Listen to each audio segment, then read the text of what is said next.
Hey guys, Harsh here and welcome back to Technolobe. I finally bought my dream gadget, a drone. So this is the DJI Mini 2.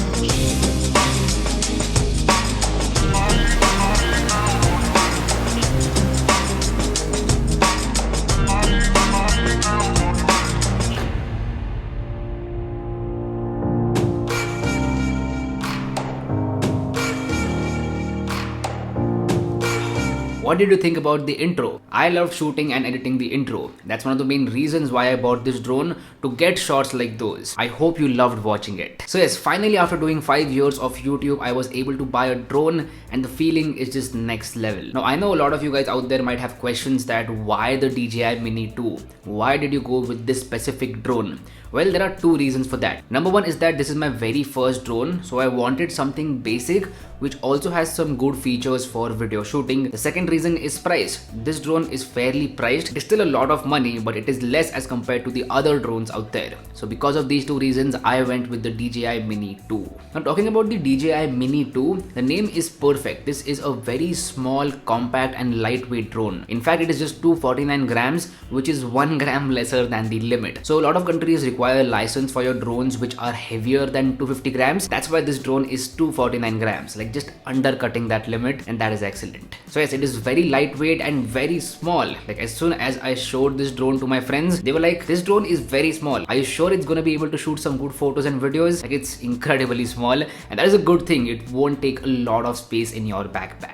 Now while we're on the subject of size, the drone itself is very compact, but the controller itself is huge as compared to the drone. Like, they do not match each other. I think the main reason here is because of battery life. The controller has a battery of its own and it will also charge your smartphone while you're flying the drone. So that's why I feel they did not want to sacrifice on battery life, and if that's the case, then it's a good thing because I don't want less battery life for the controller. Now I went with the Fly More combo, and I would recommend everyone to go with the Fly More combo because it comes with all the things that are required. So first off, you get the drone itself, then you get the controller, you get 3 batteries and a charger to charge those batteries simultaneously. You get extra propellers, extra joysticks for the controller, and you also get a very sweet bag in which everything fits properly. So that's why I would recommend everyone to go with the Fly More combo because it comes with all the required things and you will be sorted.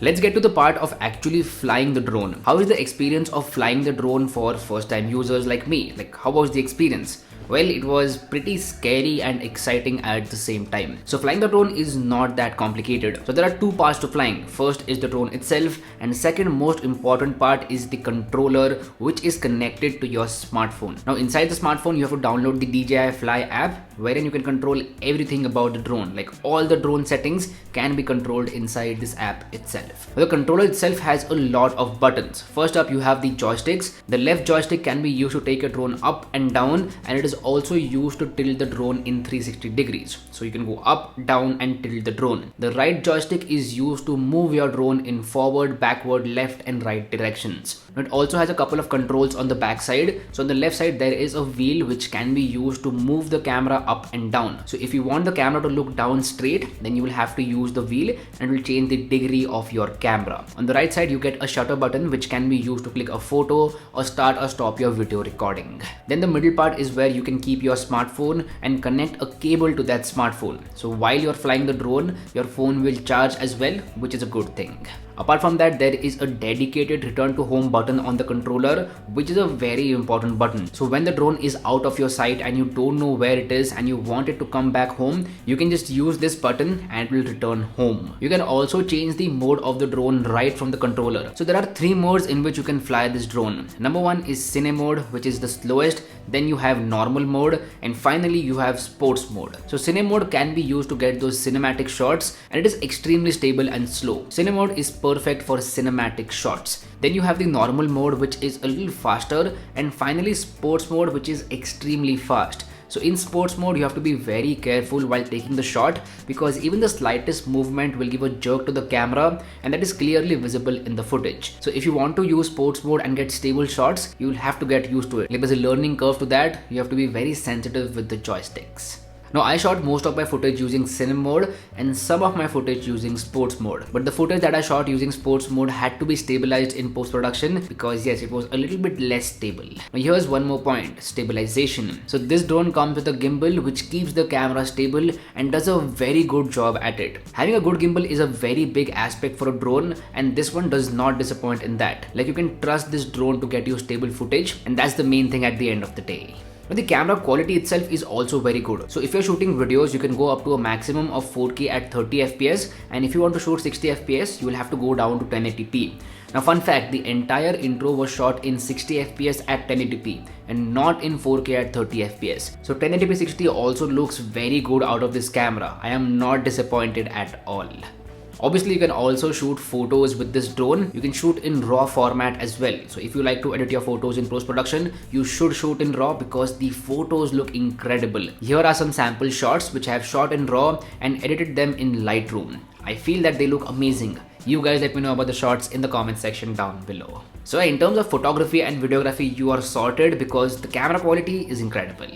Next up, let's talk about battery life. So on a full charge, one single battery will give you somewhere about 20 to 25 minutes of flying time. Now this depends upon the mode that you're using. In my testing period, I switched between cine mode, normal mode and also sports mode. But majority was cine mode. So for that I was getting somewhere around 22 to 23 minutes of battery life, which is okay-ish. Not too good, but not too bad either. Now one awesome thing over here is that with the fly more combo, I got 3 batteries. So I could remove the battery, replace them and keep flying the drone. So in total, I flew the drone for about 1 hour 15 minutes, and that is excellent if you're on a shoot. So definitely make sure to buy the fly more combo because those extra batteries are very important.